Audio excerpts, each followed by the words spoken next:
그래서 사랑하는 감정은 존재하지만 다른 면을 더 집중해 한순간에 마음이 없는 것처럼 느껴지는 겁니다. 안녕하세요, 상하입니다. 처음에는 우리에게 다정다감하게 다가오며 친절을 베풀었던 상대가, 정말 많은 걸 보여주며 미래를 그려나갔던 상대가, 또는 어느새 마음을 열고 우리에게 잘해줬던 상대가 한순간에 무 자르듯 마음이 사라진다는 게 흔한 일일까요? 이러한 것을 마주하게 되면 다른 이성이 생긴 건 아닐까? 내가 매력이 없어서 질려버린 게 아닐까? 내가 너무 마음을 보여주지 않아서 그렇게 된 게 아닐까? 갖가지 생각이 들 겁니다. 정말 마음이 없다면 여러분들도 상대의 마음이 식는 게 크게 느껴졌어야 하고, 상대가 보여준 마음들이 거짓된 감정이 없었기에 우리는 많이 혼란을 느낄 수밖에 없습니다. 대체 어떠한 심리에 의해서 이란 말이 나왔을까요? 오늘은 한순간에 마음이 바뀐 상대의 심리를 파악해 보겠습니다.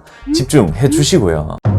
첫 번째로 번아웃입니다. 우리가 살아가는 데 있어 내 외적 동기가 있어야 늘 삶이 재밌고 즐겁습니다. 하지만 어느 순간 냉소적 반응, 실패를 맛보듯 부정적 보상이 커지거나 인정과 같은 긍정적 보상이 줄게 되면 어느 순간 삶에 대한 의욕을 잃어버리게 되고, 무언가를 하더라도 의미가 없다 생각해 관계를 쉽게 놓아버리게 됩니다. 번아웃을 일으키는 대표적 요인으로 우리가 압박을 많이 준다든지 상대가 힘든 환경이라든지 그러한 것으로 자주 나타나는 심리 중 하나입니다. 이는 스스로 에너지가 고갈되는 것을 보지 못했기 때문에 어느 순간부터 몸에서 급격한 반응이 일어나며 휴식을 필요로 하게 됩니다. 이 경우 스스로에 대한 감정을 제대로 느끼지 못해 한순간에 마음이 사라진 것처럼 느껴집니다. 대부분은 휴식만 줘도 또는 이 관계에 대한 부담감만 줄여줘도 해결될 가능성이 큽니다. 두 번째로 부정 에너지가 가득한 사람입니다. 평소 내면에 근심 걱정이 많다거나 불안이 많은 유형은 무언가를 바라보더라도 긍정적 인식이 아닌 부정적 인식이 강합니다. 항상 최악의 경우를 상상하는 경우가 많아 부정 에너지가 가득합니다. 이러한 부정 에너지는 파괴적 에너지입니다. 우리 정신과 건강을 빼앗아 버리기 때문에 몸이 지쳐버려 사랑하는 감정 자체를 크게 인지하지 못하는 겁니다. 그래서 사랑하는 감정은 존재하지만 다른 면을 더 집중해 한순간에 마음이 없는 것처럼 느껴지는 겁니다. 이러한 경우는 불안 습관을 고쳐줄 수 있는 도움을 주는 게 중요하며, 일반적으로 응원과 격려, 조언을 통해서 노력자의 역할이 되어줄 수 있겠습니다. 세 번째로는요, 이성적으로 마음을 억제할 때입니다. 이 경우도 사랑하는 감정이 그대로 남아있는 경우입니다. 주로 이제 기대했던 것과는 다르게 안 맞는 게 느껴진다든지, 또는 우리의 단점이 노출되거나, 결혼을 앞둬 배우자를 선택해야 되는 때이거나, 만남이 지속되더라도 이 문제로 또 끊어질 것 같은 느낌이 들 때 감정이 있음에도 불구하고 스스로가 억제하며 더 아프기 전에 끊어내려고 합니다. 이러한 경우들은 우리 개선점을 보인다든지 확신을 심어주는 것들이 중요합니다. 네 번째로는요,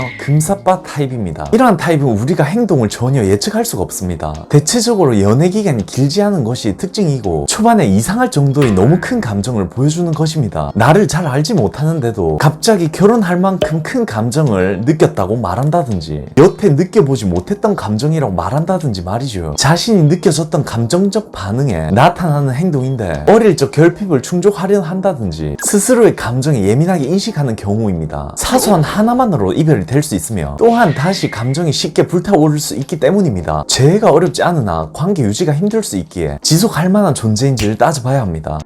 이러한 상대를 대하다 보면 우리가 중심을 잃고 넘어져 있을 가능성이 큽니다. 그래서 상대에게 더 부정적 영향을 줘 관계를 지속시키기 힘들게 만들 수 있으며, 상대 스스로도 고정된 한 면만 들여다보고 있어 마음을 직접적으로 들여다보지 못할 가능성이 큽니다. 이 케이스들은 전부 감정이 남아있으나 식은 것처럼 형태를 띠며 이별을 확고히 하고 싶어합니다. 조급하게 생각하기보다 우리 중심을 먼저 잡고 상대가 나에게 도움이 되고 잘 맞춰 나갈 수 있는 상대인지를 판단해봐야 합니다. 행복을 추구하는 사랑이 아닌 불행이 되어버린 사랑은 달콤할 수는 있으나 늘 병들고 힘들게 만들기 때문이죠. 그래서 우리가 먼저 중심을 잡고 나서 중간중간 알려드릴 대응을 참고하여 다가가셔도 늦지 않으니 지금 당장은 나의 자아를 꼭 돌봐주세요. 이것을 끝으로 혹시 궁금한 점 있으시다면 아래 댓글로 남겨주시면 제가 다 답을 드리겠습니다. 영상이 괜찮으셨다면 구독, 좋아요 많이 눌러주시고요. 이상 이별가 제외의 상하였습니다. 감사합니다.